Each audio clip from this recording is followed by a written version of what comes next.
Tonight you might toss a piece of fruit into your grocery cart without a second thought. A lemon, a peach, maybe something more exotic. If you're feeling adventurous, you don't ask permission. You don't think about your social class. You just buy it. But almost 2,000 years ago, in the most powerful city on earth, that same simple act could get you fined, publicly shamed, or worse. Because for a while, one fruit was so dangerous to Roman order that the government tried to take it off the table entirely. And the reason has almost nothing to do with taste. Why would an empire that conquered half the known world care so much about fruit? To understand this, you have to go back to Rome in the 2nd century BC. Rome had just crushed Carthage. Money, slaves, and goods were pouring in from conquered territories faster than anyone knew what to do with. Roman generals who had spent years in the East came home with something new, a taste for luxury. Silk, spices, rare imported foods that no farmer in Italy had ever grown. Among these prizes was a strange yellow fruit, thick-skinned and fragrant, almost too bitter to eat raw. The Romans called it the citron. Today you'd recognize it as a distant cousin of the lemon. It wasn't sweet, it wasn't practical, you couldn't really cook with it the way you could a fig or an apple. So why did wealthy Romans want it so badly? Because almost nobody else could get it. The citron had to be shipped from the eastern Mediterranean, kept alive through a long, difficult journey, and replanted in specially heated groves just to survive the Italian climate. Owning one wasn't about nutrition. It was about broadcasting your wealth to every single person at your dinner table. And the Roman aristocracy noticed. Some of them were furious.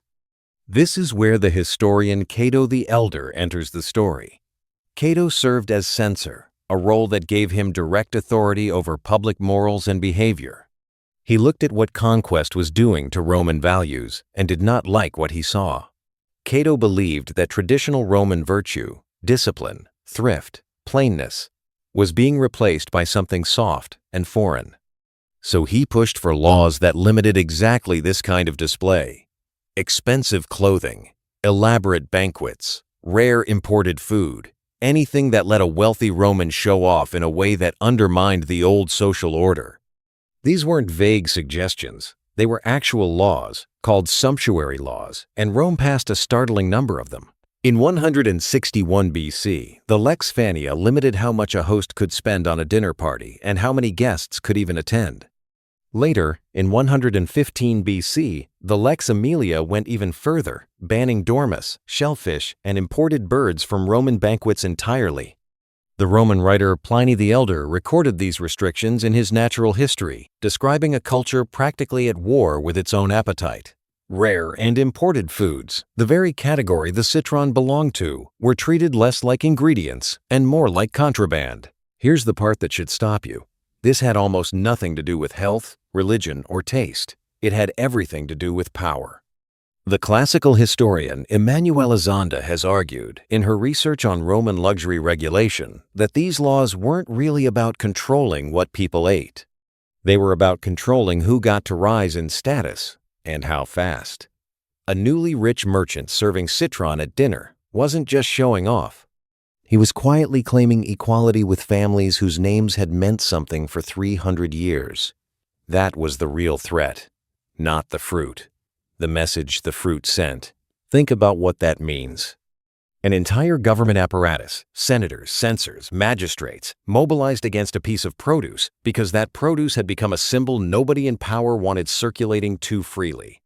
The scholar D.P. Miles, in a detailed study of Roman social legislation, described this pattern again and again across Roman history. Laws about funerals, laws about clothing, laws about food, all aimed at the same underlying anxiety. Wealth was moving faster than status could adjust to it, and the old families were trying to slow it down using whatever tools they had. Sometimes those tools were armies. Sometimes they were a list of banned dinner items. And it worked for a while. Historical accounts describe officials being sent directly into the marketplace to seize forbidden goods before they even reached a dining table. Under Julius Caesar, sumptuary enforcement got aggressive enough that soldiers were reportedly sent to banquets specifically to confiscate food that violated the rules. Imagine planning an elegant dinner party and having armed men show up to take your centerpiece. That's not a metaphor. That happened. But here's the twist nobody expects. The laws mostly failed, not because people didn't take them seriously, but because status hunger doesn't respond well to legislation. Romans found workarounds constantly. They served banned items at private events instead of public ones. They renamed dishes. They bribed inspectors. The wealthy kept planting citron trees anyway, tucking them into private gardens where officials rarely looked. Within a generation, some of the very fruits that had been restricted became so normalized among the elite that new laws had to be written just to catch up. The citron didn't disappear. It became one of the most prized garden trees in wealthy Roman villas, sometimes even appearing on coins and mosaics as a symbol of prosperity. So what actually changed? Not appetite, not access, eventually. What changed was who got to decide what counted as acceptable wealth. Over time, displaying rare fruit stopped being scandalous and started being expected, as long as you were already rich enough for it to look natural rather than desperate. The line between forbidden and fashionable moved constantly, and it almost always moved in favor of whoever already had the most money and the best lawyers. Now bring that back to today.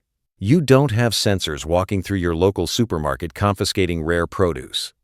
Nobody's going to fine you for buying an expensive imported mango or a $100 box of specialty fruit shipped overnight from another continent. But watch how people talk about food online. Watch what gets posted, what gets photographed, what gets quietly used to signal that someone has arrived somewhere financially that others haven't. Rare fruit still functions as a message. It always has. Caviar, matcha, imported truffles, out-of-season berries flown in from the other side of the planet. The specific items change. The underlying behavior doesn't.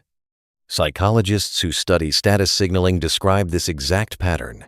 Humans consistently use scarce, hard-to-obtain goods to communicate rank, even when the goods themselves offer little practical benefit. It's not really about the object. It's about what possessing the object says to everyone watching. Ancient Rome just had the unusual experience of watching this instinct get so intense that the government tried to legislate it out of existence, and failed. The same way every attempt to legislate human status anxiety eventually fails. So the next time you see something exotic in the produce aisle, a fruit that costs more than it should, imported from somewhere far away, packaged like a small luxury, ask yourself what you're actually buying. Because 2,000 years ago, Roman senators asked themselves the exact same question about a strange yellow citrus fruit nobody even really enjoyed eating, and they still couldn't stop people from wanting it. Tonight, you might toss a piece of fruit into your cart without a second thought, but somewhere underneath that small, ordinary choice is the same ancient hunger Rome tried and failed to outlaw.